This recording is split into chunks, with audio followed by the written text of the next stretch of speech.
Insurance isn't one size fits all, and shopping for it shouldn't feel like squeezing into something that just doesn't fit. That's why drivers have enjoyed Progressive's Name Your Price tool for years. With the Name Your Price tool, you tell them what you want to pay, and they show you options that fit your budget. Enough hunting for discounts, trying to calculate rates, and tinkering with coverages. Maybe you're picking out your very first policy, or maybe you're just looking for something that works better for you and your family. Either way, they make it simple to see your options. No guesswork, no surprises. Ready to see how easy and fun shopping for car insurance can be? Visit Progressive.com and give the Name Your Price tool a try. Take the stress out of shopping and find coverage that fits your life, on your terms. Progressive Casualty Insurance Company and Affiliates. Price and coverage match limited by state law. I'm so excited for today's That hurt my episode. arm when we clapped because why? I just got my vaccine today, my Pfizer. I'm a Pfizer girl. Oh my God, I'm so excited to talk on this episode. We have the wonderful and incredible Chiquitita. It's a great interview. It made me very nostalgic for New York nightlife. Yes, me too. I had so much fun. I Also, did too. can I just say a quick side note, which was I was doing my laundry the other night at the laundromat, and when I lifted out my sheet to fold it, there was the huge hole I had cut out in it to make that glory hole we talked about, and I immediately folded it so fast. Anyways, we'll talk more about my traumatic sex experiences on this show. Did anyone see? No one saw, but I was like, that is so funny. That is really funny. Okay, enjoy Sloppy Seconds. Enjoy the show. Now you sound peaky.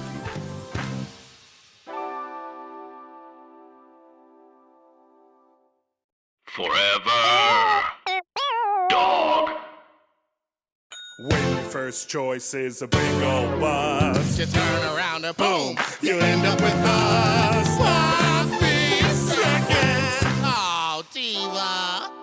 Our number is 213-536-9180. Our email is sloppysecondspot@gmail.com. Now on with the show.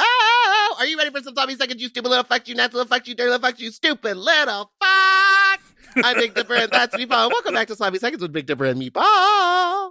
I'm very excited for our show today because this feels like we're doing news reporting. Yeah, it's this like is definitely news. a big event happens, and then you have the people involved in the big event to come on the show and talk about the big event.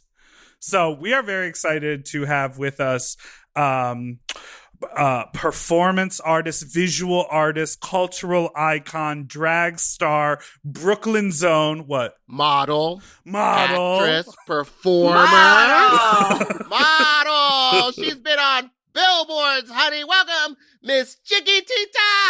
Yes. Hi, thank you so much for having me. Also, I do need to clarify, I don't want misinformation spreading, okay? Okay. I was never on a billboard.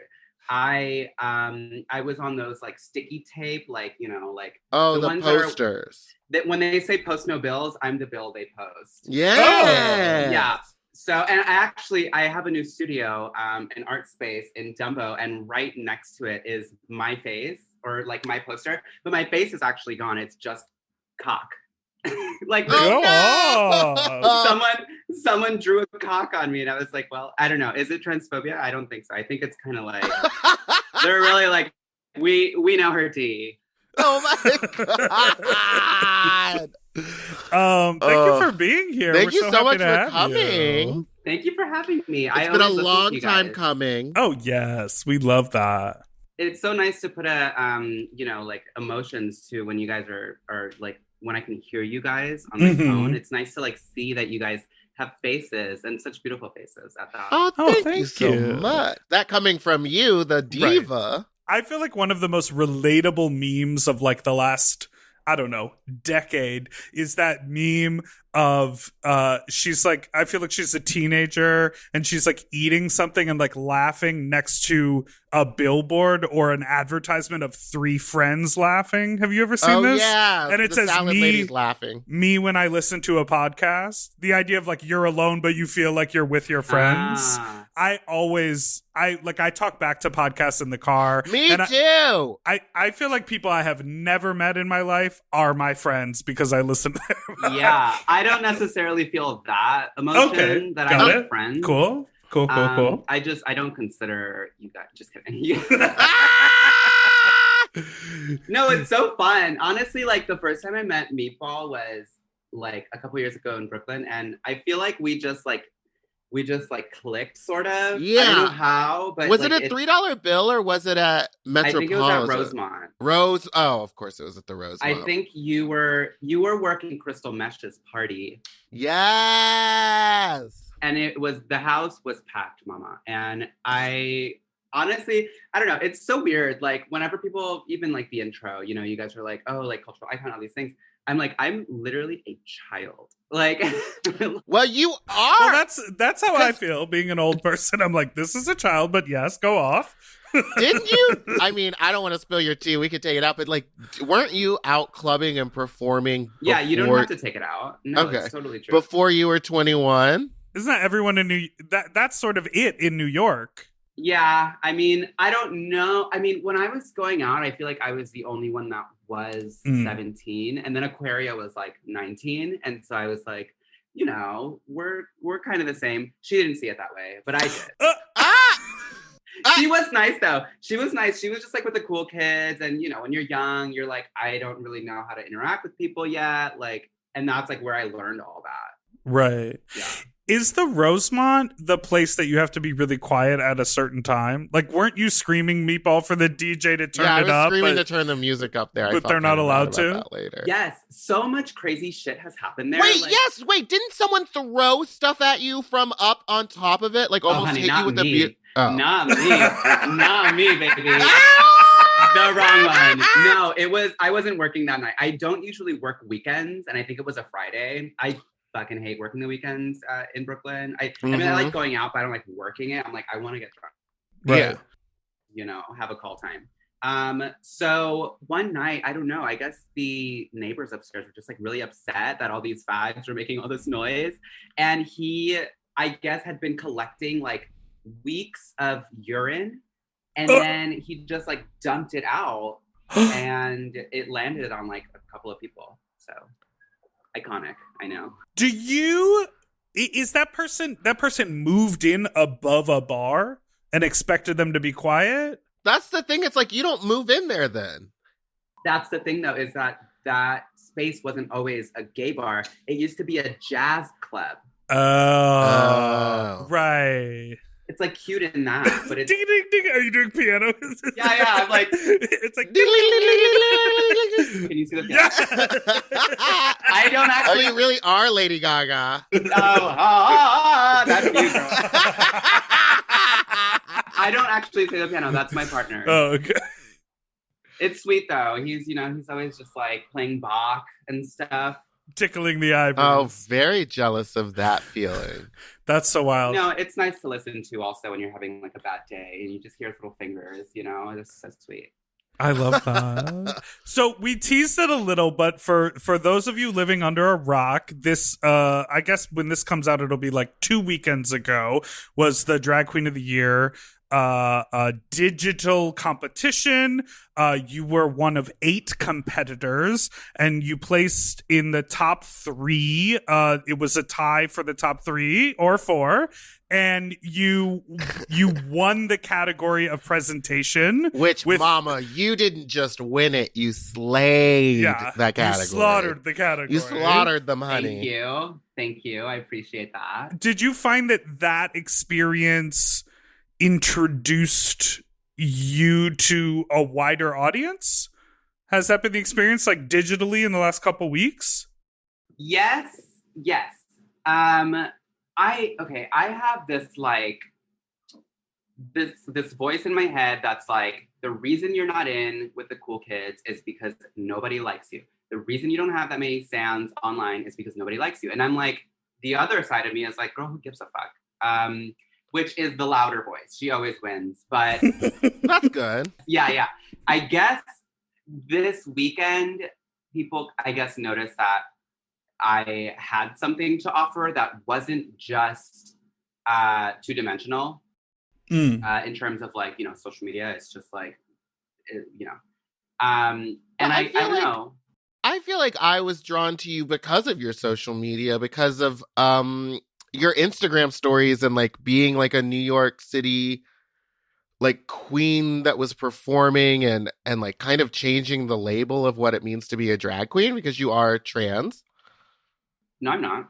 Just kidding. Oh my God, I was like, you stupid bitch. Meatball's heart. I'm like, what gave that away? Wow. Oh. So I don't know. I feel like maybe less of that, because you have been in like, what was it, Vogue or W? You've been in like magazines and print. So I feel it's like that like Nicki Minaj verse. She goes, W Cosmo. But she goes, Vogue, W Cosmo. I got issues, girl. Yeah. I got issues. You've been featured in a lot of publications and stuff. So I feel like maybe this exposed you to a different audience. Yes, exactly. Different audience. And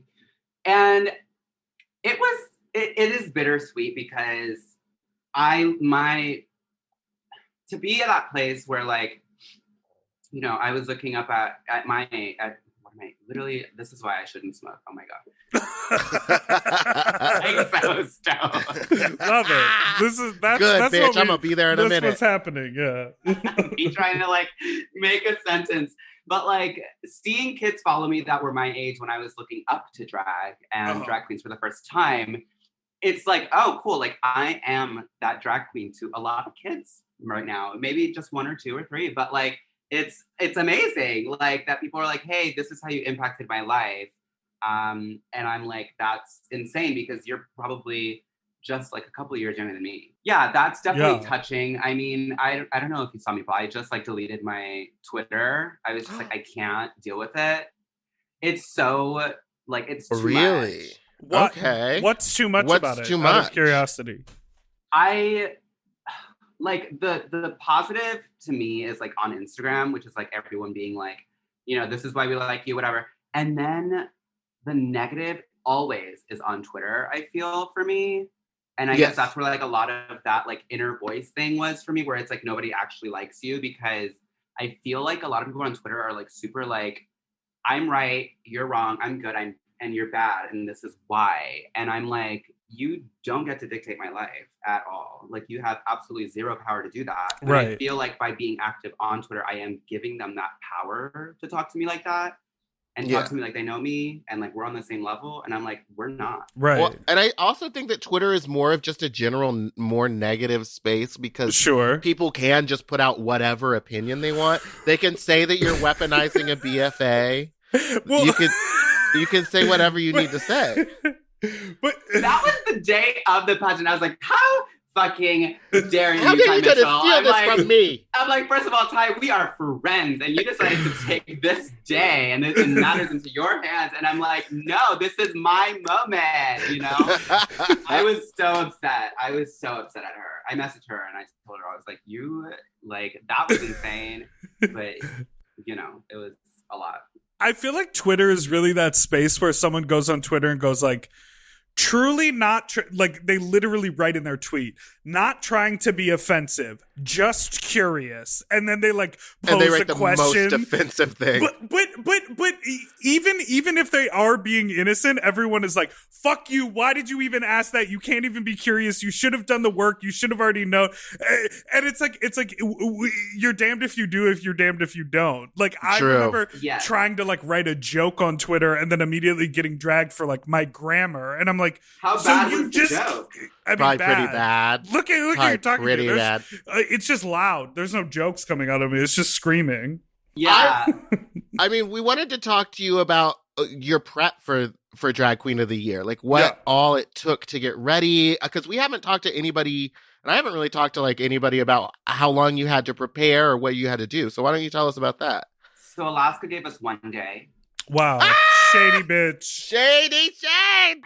No, I'm joking. I was like, wow, like an opportunity to showcase, Dipper said, to showcase myself to a bigger audience, a group of people that, maybe are only, their only point of contact for drag is from TV and it's Drag Race.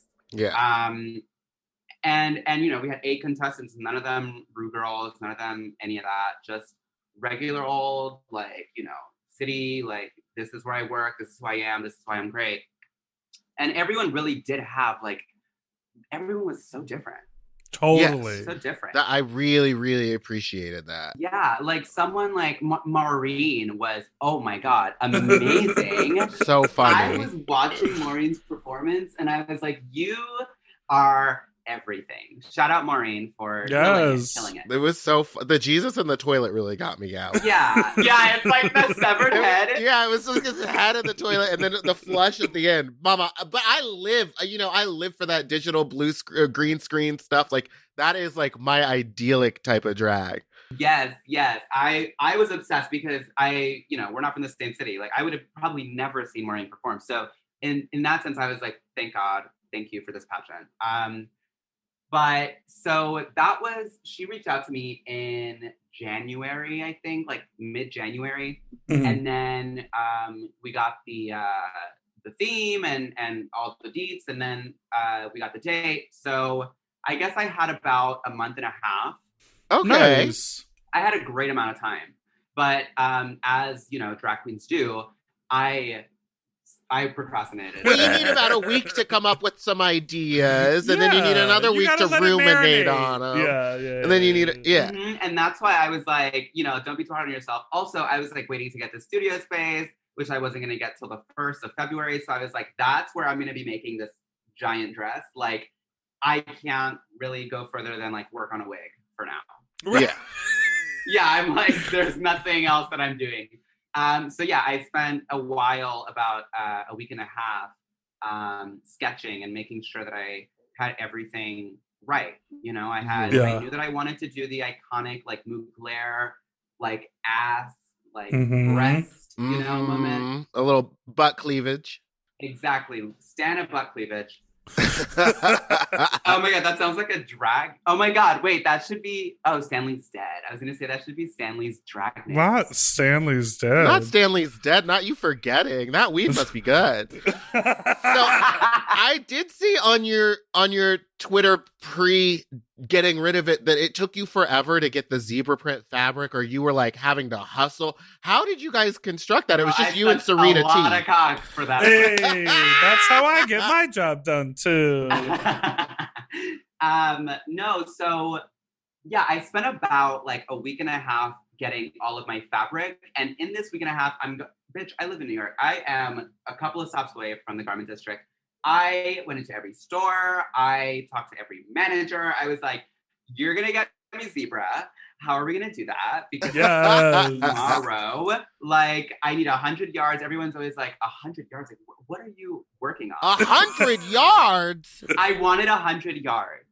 How much did you end up getting? I ended up buying 84. And then I ended up using 84. Wow. 84 yards. Like 8 yards is enough fabric to make like a huge gown. 84, mama.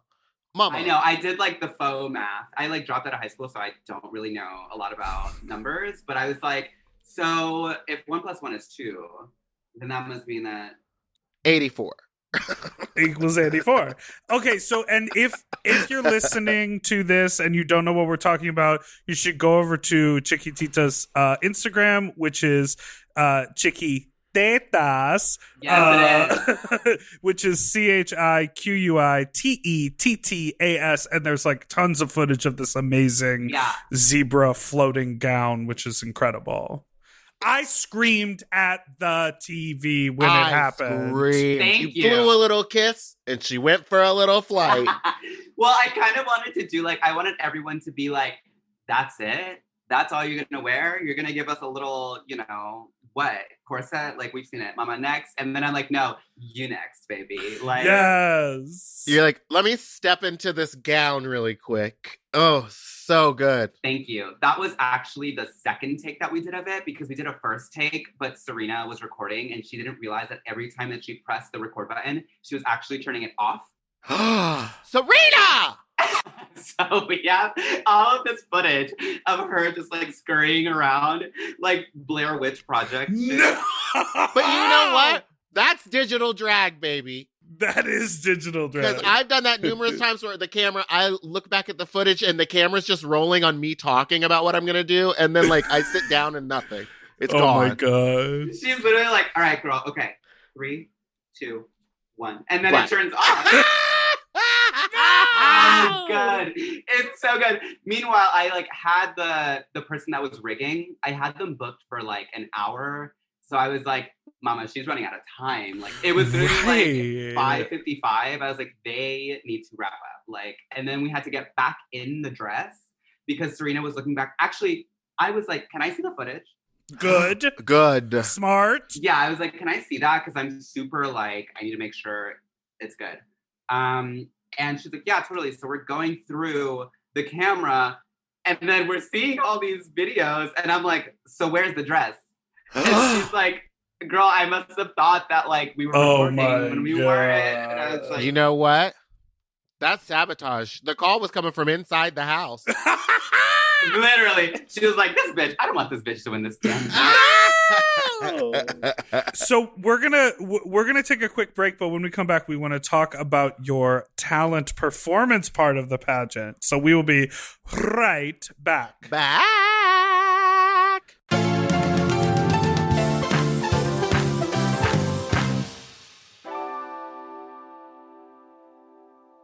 Okay, something about me. I love shopping. If you love shopping too, you have to check out Rakuten. And all you have to do is shop, shop, shop, shop, shop, shop, shop. And with Rakuten, you get cash back and rewards on almost everything you buy. Exactly. Shop.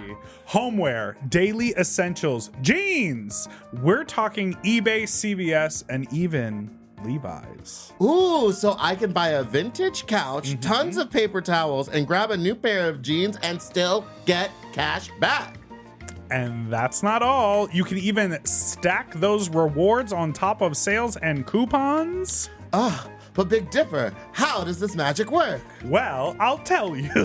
Rakuten is paid by partner stores to send them shoppers, and then Rakuten passes on some of that money to you, the member. Rakuten is so real for that. Plus, Rakuten has 17 million members who are already saving. Don't you want to become one of them? Join for free at Rakuten.com or download the Rakuten app and start saving money now. That's Rakuten.com or download the Rakuten app today. Do you want to improve your sleep?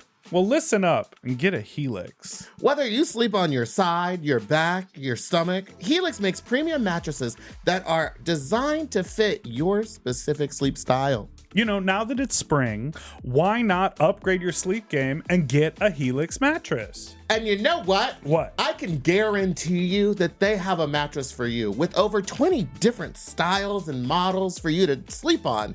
I love sleep. I can't get enough of it. And I love my Helix mattress. So ever since I got the big and tall, I know we go on and on about it, but it's a perfect fit for me. I haven't had a mattress before that I was able to select a model from, and I'm so happy I got to do that with Helix. And I, too, have the big and tall model, and it's perfect for my big and tall body. I loved it so much, I got a second one from a guest room. True. Yes, baby. And the people are sleeping great in there when they eventually do sleep in there. Best of all, Helix delivers right to your door with free shipping in the US, and you can get a 120-night sleep trial to make sure that it's right for you. You also get peace of mind because Helix mattresses are backed by a limited lifetime warranty and have been recognized by experts at places like Forbes and Wired. And me. I am a sleep expert too. Period. Go to helixsleep.com/sloppy to get up to 27% off site-wide during their Memorial Day sale. That's helixsleep.com/sloppy and make sure you enter sloppy seconds after checkout so that they know that we sent you. helixsleep.com/sloppy. Get yourself a Helix. We all have days when we want to eat well, but just don't have the time or the energy to plan, shop, and cook. That's exactly where Factor comes in. They deliver fully prepared meals designed by dietitians and crafted by chefs right to your door. With Factor, you can stay on track with your nutrition goals, whether that's high protein, balanced meals, or overall wellness, without any extra effort. The meals are fresh, never frozen, and ready in just 2 minutes, which makes it easy to fit into your routine. You know, I love coming home after a long day and having a tasty and filling Factor meal. It's waiting for me, and I don't have to worry about shopping. It's quick and easy, and one less thing I need to think about when I get home. You know, I'm feral for fish right now, and I always get my fix with Factor. I recently had their scampi-styled shrimp and salmon, and let me tell you, it did not disappoint. So get Factor today and start enjoying delicious and nutritious meals. Head to factormeals.com/sloppyseconds50 off and use code sloppyseconds50 off to get 50% off and free daily greens per box with new subscription only, while supplies last until September 27th, 26. See website for more details. That's factormeals.com/sloppyseconds50, like the number, off. Sloppy Seconds 50 off.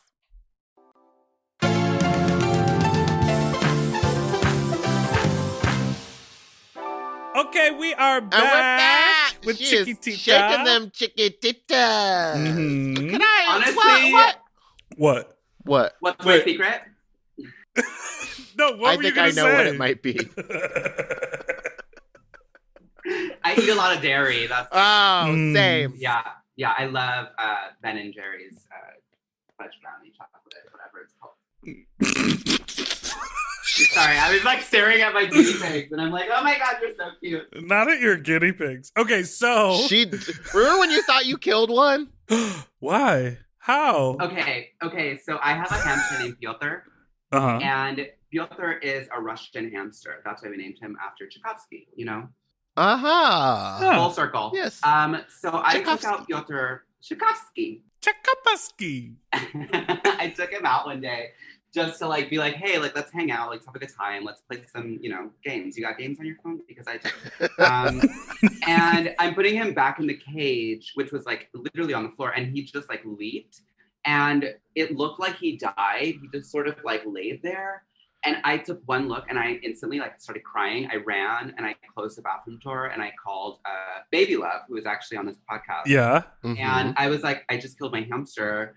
Like stopping crying. I'm like, I just killed my hamster. And I'm just like crying and yelling at the ceiling where I have neighbors. I'm just like, like crying. And then she called the vet, but then the fucking bastard like runs past my bathroom door with like a Popeye fry in his mouth. And I'm like, how did you? I'm like, I'm gonna have to call you back. I'm like, this is so embarrassing. He got you, gal. He got Well, me, gal. You're a mother who cares, You're a mother who cares. Thank you. So, in the pageant, your talent was you did a performance to a Sade song, that's correct? Mhm. And it was like a really beautiful, sensual, compelling Gorgeous. performance. Thank you. And you did not win that category or win the pageant. And Thank you, Dipper.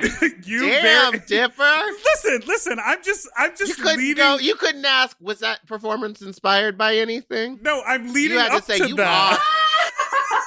lost. I'm leading up to it because I was very compelled by your reaction after the pageant, because you took to social media to talk about. You said this was one take. My dress color changed. I went on, like I delivered, and this didn't happen on the pageant. So I wanted to hear from you and talk about it. So, yes, I did do a Sade number. That is fact. I did do that. Yes, let's recount the facts. literally couldn't go through all the facts. My dress did change color. Fact.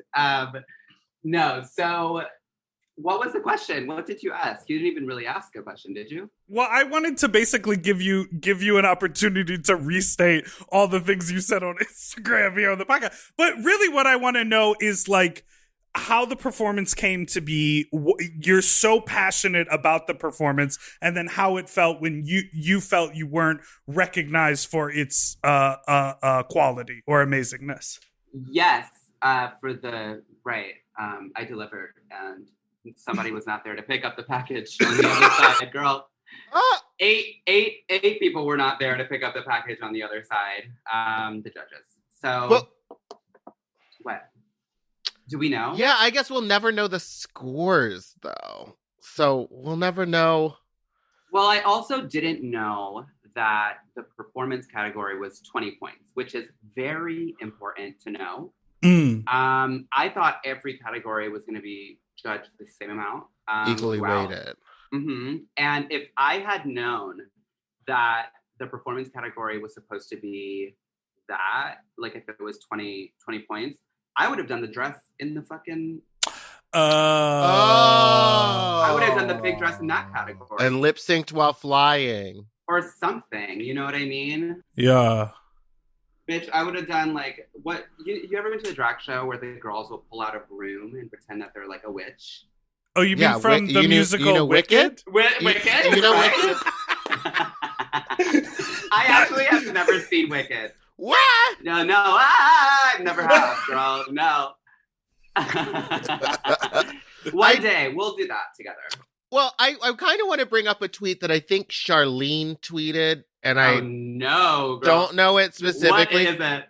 But it was something, and this is not a direct quote, but it was something along the lines of like, this is how the dolls react after losing a patch. Like, because to me, when you were kind of going off online a little bit, I was just like, yeah, she's upset. She lost. Like, there's countless videos of queens snatching a wig from the winner. There's countless videos. I mean, there's a movie, The Queen, where she goes off on a speech about how that girl wasn't pretty enough to win tonight. So it's like, it's what's expected. It's what I want. 75% of a pageant is what is happening on the stage, but the 25% of it is the reaction at the end, the feeling of loss, the feeling of seeing someone else. Like, that's what and so I was there for it. But I feel like because we were in a digital space, people were not accepting to the drama that was happening. Well, that's the problem that I was telling you about earlier, is that everyone thinks that their opinion and their voice actually means something when it's actually worth less than nothing, baby. Like, why are you speaking on this? Like, you don't do drag. You are not one of my judges. You are in no position to judge me on how I react to something that I have worked 6 years towards and what that means to me. Like, it's bullshit. But I'm okay with it because I don't have to see it anymore. But yeah, I did have a very extreme reaction. You know, I was very upset, and I wasn't upset that Tenderoni won. I need to just say that. I'm not upset at all that Tenderoni won. That is not on Tenderoni who won and who lost. Like, that's not on you. But I don't know if I don't even know how to say this. I feel like there was a bias. I feel like maybe there was also, like an urge for something new, let's crown a drag king, because drag kings don't get as much attention as they should, which I agree with 100%.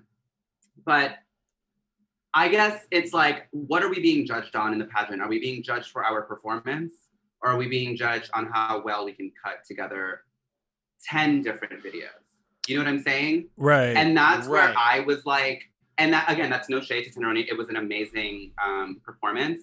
But I could have also done a music video if I knew that we were going to judge that. Did you expect other people to do single take performances? No. Okay. That's why I did it. I expected people to rely on what we've been relying on for a year in digital drag, on cut scenes, on jump takes, because and this is going to sound shady, but it's very hard to emulate a live performance through a screen.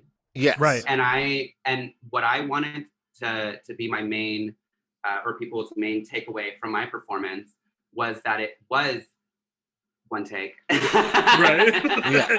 You let us know. It was one take. You said, excuse me, everybody, one take. I did this in one take. It was one take.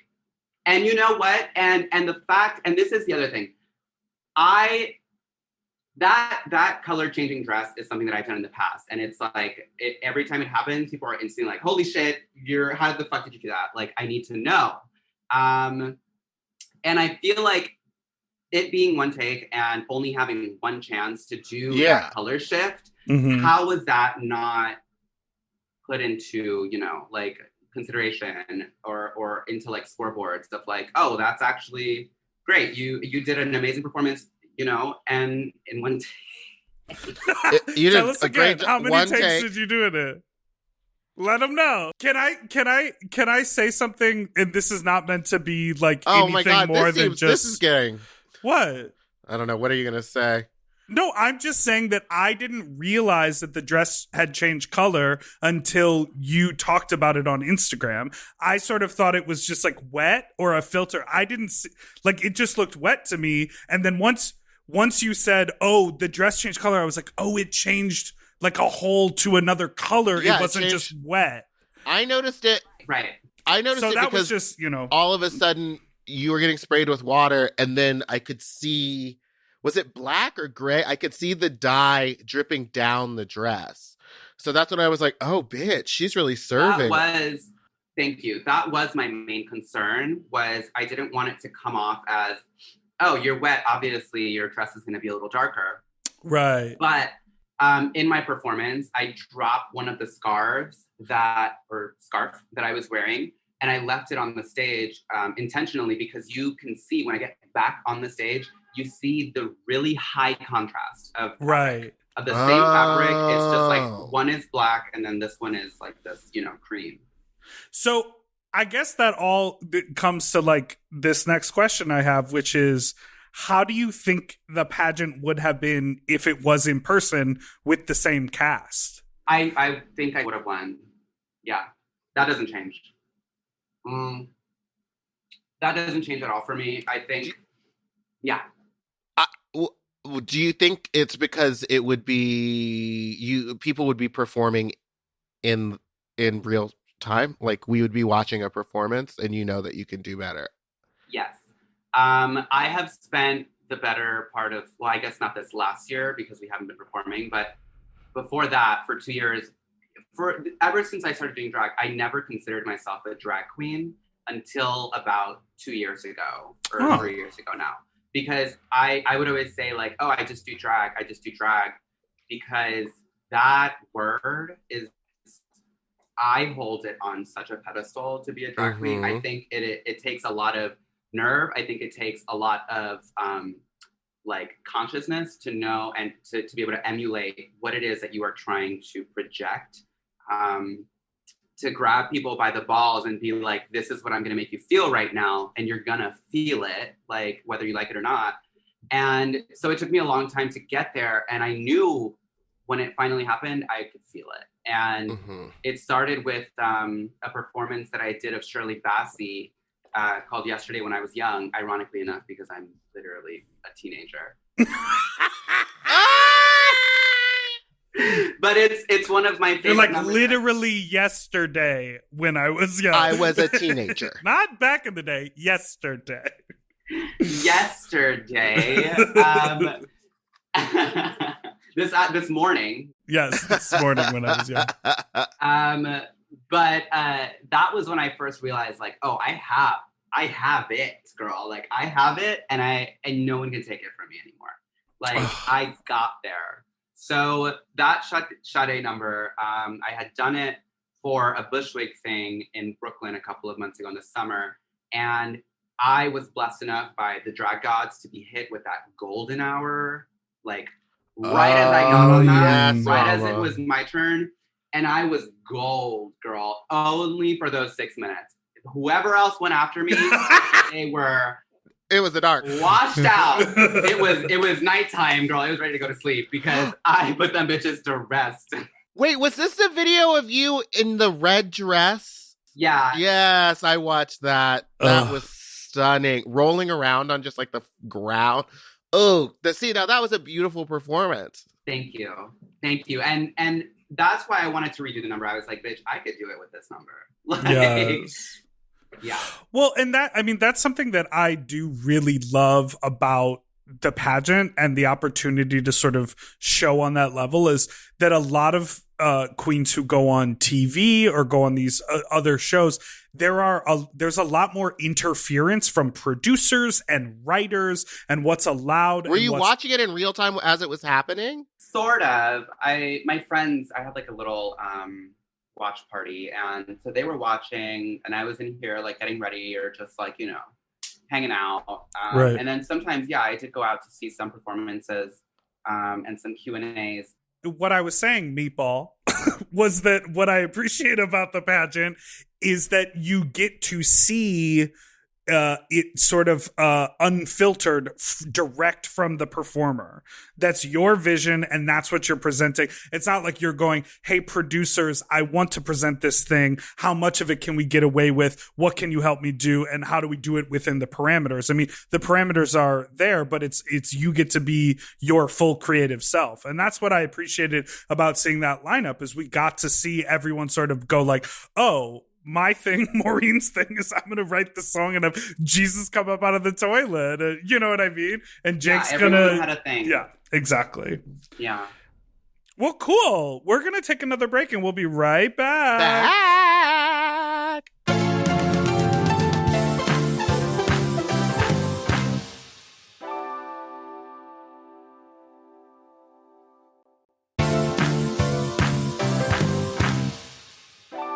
And we're back!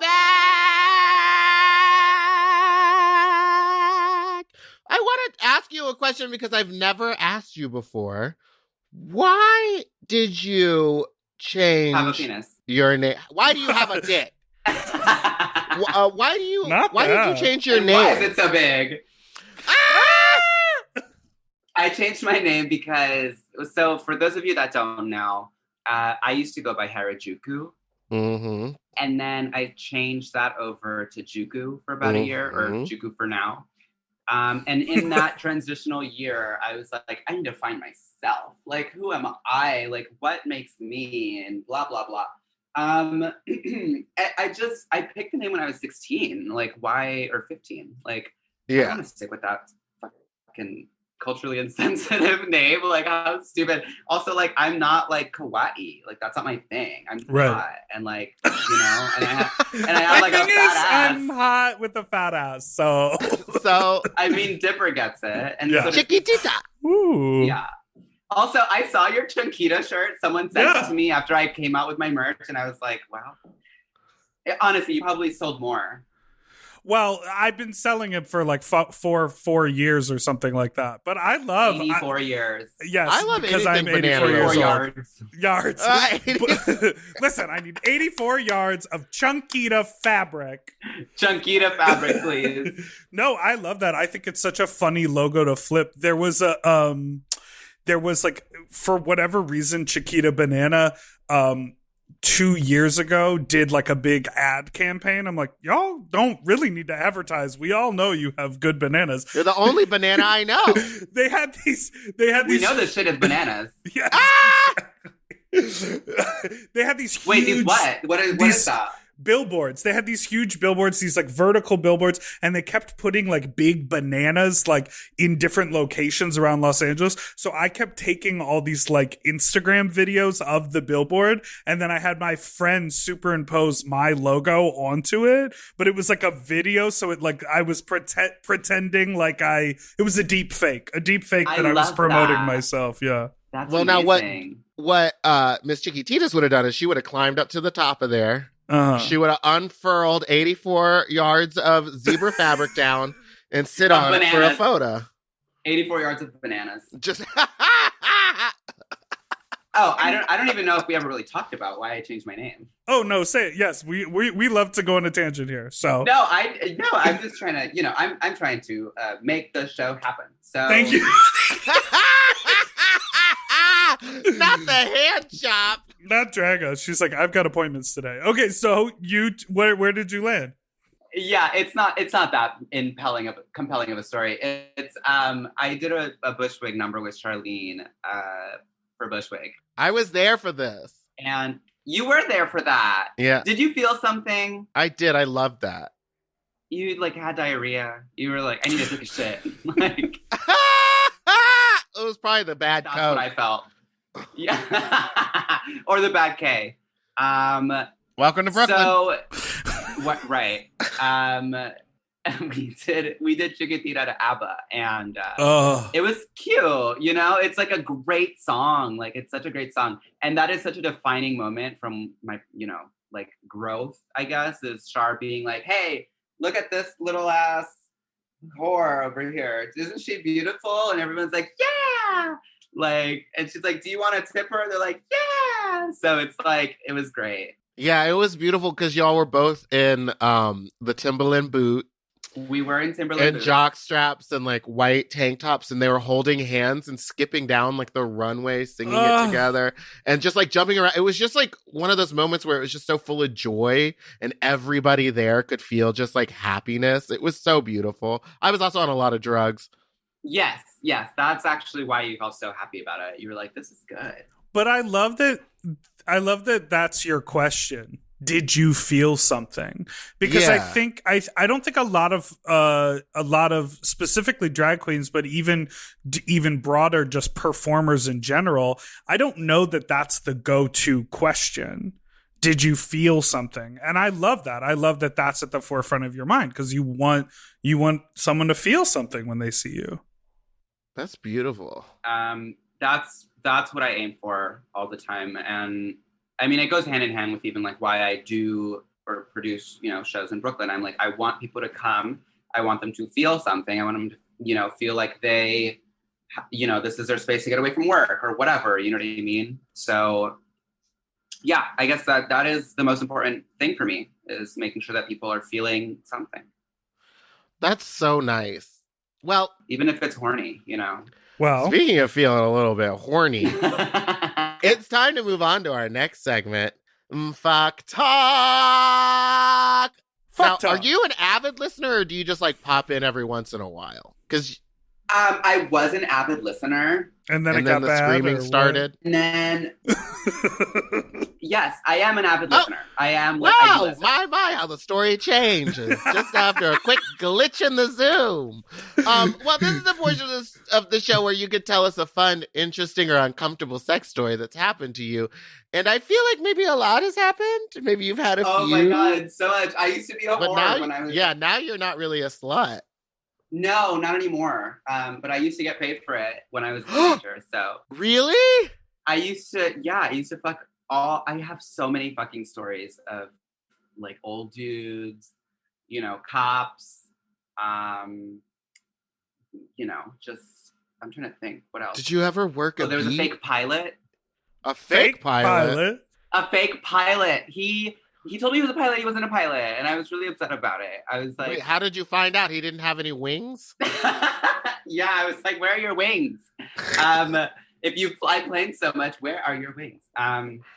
No, he told me he was going away for a week to like, you know, work and like fly planes. And I was like, okay, that's great. And then I was like, send me a picture of you, you know, like whatever. And then he just sent me a picture of him like at the airport. And I was like, no, like I want to see like you in the plane, you in the cockpit. Yeah. Like show me who is on your flight. I want to see who is on your flight. I want to see if I recognize any of them.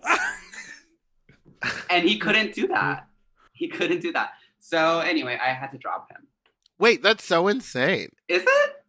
Well, to just lie about being a pilot, like why you could lie about anything and just be like, I'm a businessman. I got business to do. I got business.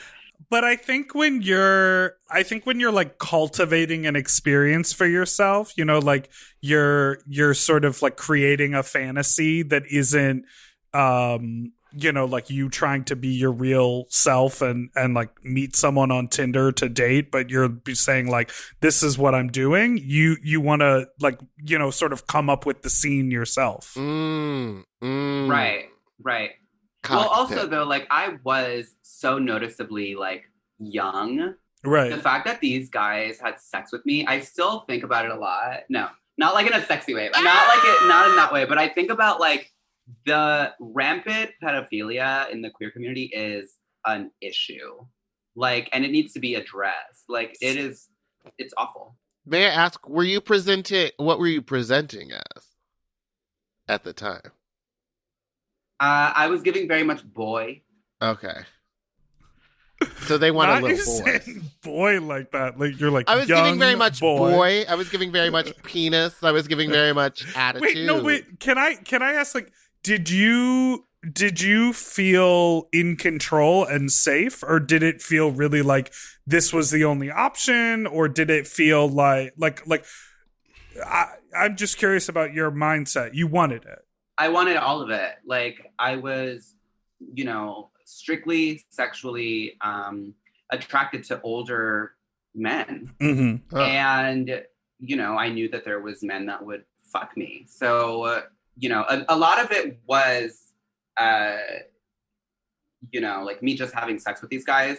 But I did like make money through, just some guys. I was like, I mean, you obviously have money. Like, this is how much it's going to cost. So yeah, I started doing that, but I don't know. I feel like I would like to say I was in control, but even as a child, like you're not really in control. Like, yeah. When you can fantasize about all of the wild things that could have happened, at every I was turn. just thinking about this the other day because remember I used to tell that story about the guy who made me like lay down in the backseat of his car. Spider-Man? That was Superman. But he like came to drive you into the garage. To drive me into this garage, and the more and more I thought about it, I've been like watching a lot of murder docs or whatever, and I was like, he could have kidnapped you. He could have kidnapped me. I would not know what the house looked like. I wouldn't know where I was. I was younger than him. It could have been a house of horrors. He would put Meatball in the front seat. Your legs were wrapped? No. But he could have. He could have easily knocked me out. He could have done. He could have stood behind me. He could have offered me water and drugged me. Did you ever feel any sense of danger in working? Yes, all I can imagine right now, though, in this moment, is you like the deers like on the hood of a car, just like getting into this dude's garage or something. I don't know what you really said, but that's what I'm. Well, and it could have happened. It tracks. I did a lot of weird stuff. Yes, I did think I was going to die a couple of times. There was this one time I took the, it wasn't the LIRR, I don't think, which is like a train here in New York. I think it was like it's one of those trains that goes like upstate or something. Path train. And I went up, like a path. So I took one about an hour up, and I was meeting up with this old guy. He was like 60 something or like 70 something. And he was like, I'll give you $200, like just come over tonight and like, whatever. And I was like, baby, that is a route. I'm like, I'm going to need to ask for some more because this ticket. So I get out there, he picks me up in his car, and then we're driving like past a canal or something like that. And then we drive past the woods, and I was like, oh, bitch, where the fuck am I? I was like, I'm gonna die. So we get out of his car. Also, his neighbors are like, they're all so far away. Oh, no. You know what I mean? Because they all have like land. Yeah. Right. And then so we go in. We're like, I was like, can I have some like vodka? Like at the time I was drinking vodka. Not anymore. I drink tequila now. Thank God. And he gave me some vodka. No Wi-Fi, by the way. No internet connection. And then he's like, yeah, sure, we're drinking, whatever. I like hook up with him, and I'm like, ugh, like, when you like eat an asshole and you're like, why are the like butthole rings so like movable? They're so like. Oh, it was loosey goosey, girl. I was like, yeah, it was like a scrunchie. Some decades on that butthole will do it to you. I mean, 7 decades on that butthole will do it to you. So I was like, God, this is terrible. Anyway, I get my money. And I like called my friend. I was like, hey, like, can you call me in 5 minutes and tell me that our friend Denny just got into a car accident? And she's like, sure. And then so she calls me crying. She's like, oh my God, like Denny's just been in a car accident. And I was like, no, where? I was like, I need to go see my friend Denny. And then so he was like, he knew I was lying, girl. I was like, oh no. Denny, like, so stupid. Anyway, so he's like, whatever. And so he just, like, drives me back. But I was scared. I was like, I have, like, no cell reception. I, like, asked for the Wi-Fi, and that's how my friend, like, FaceTime audio called me. But I was like, where am I? Like, that was, like, one of the last times because I was like, this is not okay. It's also wild, like I spent some time working in upstate New York, and I ended up like hooking up a few times with guys out there, and it is so true.